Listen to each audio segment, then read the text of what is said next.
Welcome to BearZone. I'm Brittany Wiley. And I'm Joe Buchanan. Coming up, a lot happened in UNC basketball while we were gone, and we have the highlights. Also, Major League Baseball's regular season starts today, and we've got the headlines from spring training. We've got all that and more this week on BearZone. Don't go anywhere.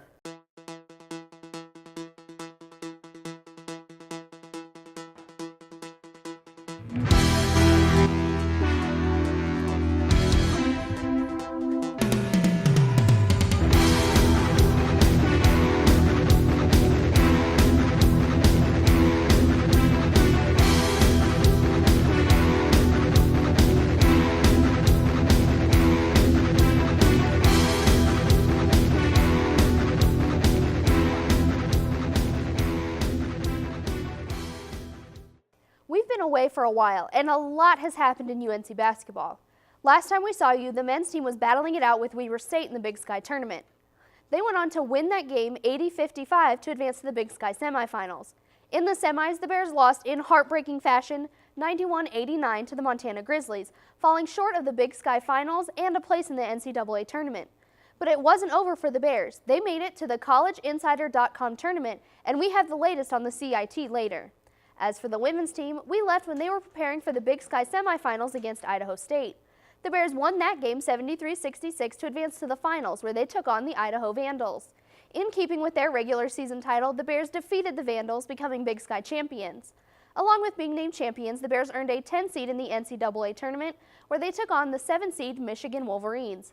Sadly, Michigan proved too much for the Bears, who lost 75-61, ending their 2017-2018 season. All of us at BearZone would like to congratulate both teams on fantastic seasons, and we can't wait to see what happens next season. March Madness fans tune in to watch their favorite teams compete in the NCAA tournament, but meanwhile, Bears fans turn their attention to the CIT. The UNC men's basketball team fell short of qualifying for the NCAA tournament when they lost in a heartbreaking match against Montana and the Big Sky Conference tournament.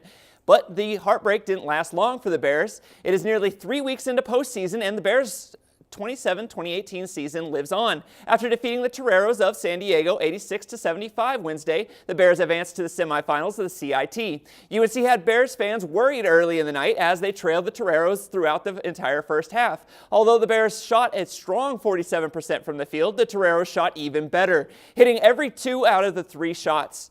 The Toreros dominated, shooting 67% from the field. For Bears fans, it seemed as if they couldn't miss. Going into halftime, the Bears trailed the Toreros 43-38. Out of the locker room and into the second half, the Bears looked like a different team. UNC railed to go on a 18-3 run led by Andre Spite, Anthony Johnson, and Jordan Davis. UNC's three-headed monster combined for 67 of the team's 86 points of the night. After making history against Drake with a triple-double, Davis collected his first double-double of the season with a 21 points and 12 rebound game. The Bears converted 17 Toreros turnovers into 22 points and stayed consistent, shooting about 45% throughout the night.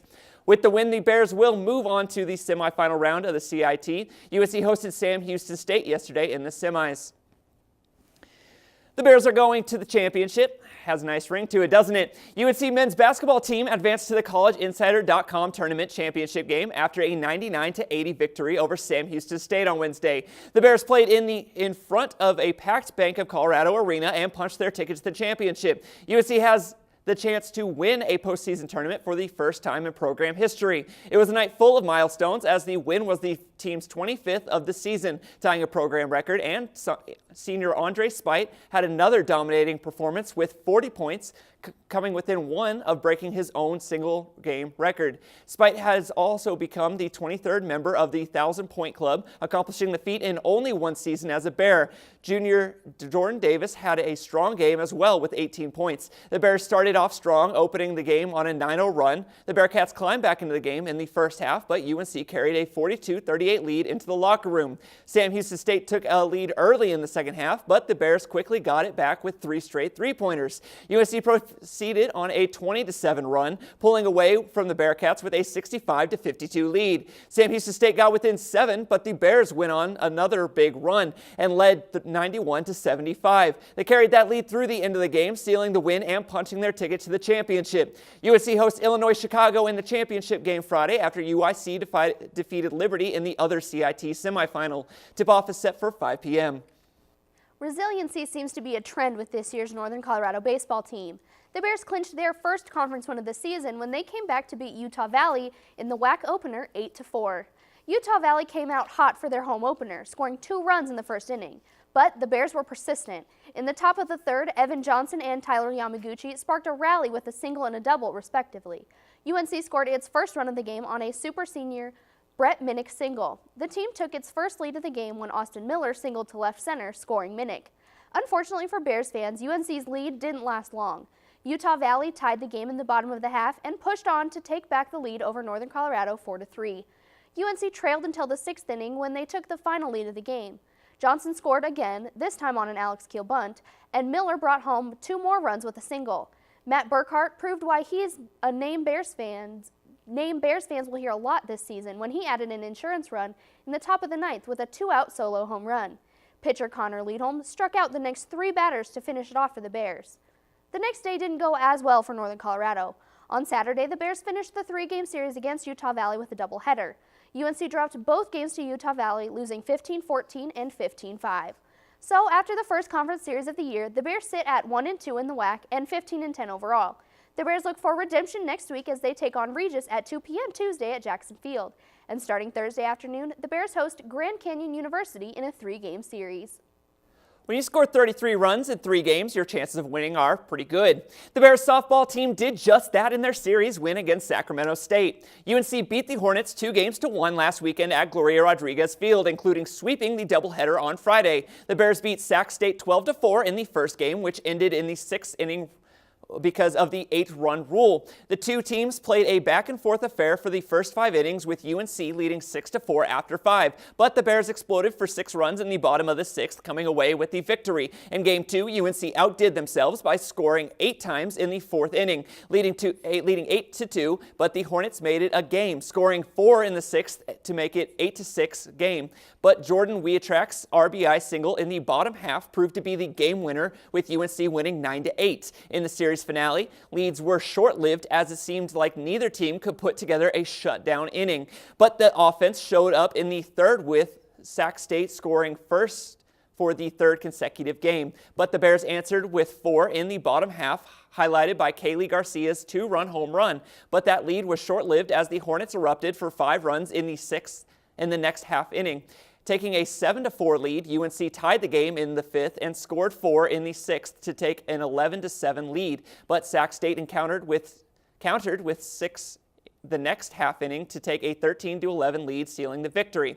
With the series win, UNC improves to 20-16 on this season. They host Southern Utah this weekend, beginning with a doubleheader tomorrow. It's been a month of low work productivity, high bar bills, and crazy games. And then there were 4. A very unexpected 4. Millions of college basketball fans fill out brackets every year, and this time around there are only 54 brackets that have correctly picked this year's Final Four. From the West, number 3 seed Michigan, who took down Florida State 58-54. The Midwest, number 1 Kansas, who advanced after a thrilling overtime victory over Duke. The East, 1 seed Villanova after easily defeating Texas A&M 79-51. And the most unexpected of them all, from the South, the 11 seed, the Loyola Chicago Ramblers. The Ramblers are only the 4th 11th seed to make the Final Four. The 4 become 2 Saturday, with Loyola Chicago and Michigan at 4:09 p.m. and Kansas Villanova at 6:49 p.m. We'll have the final results from March Madness right here next week.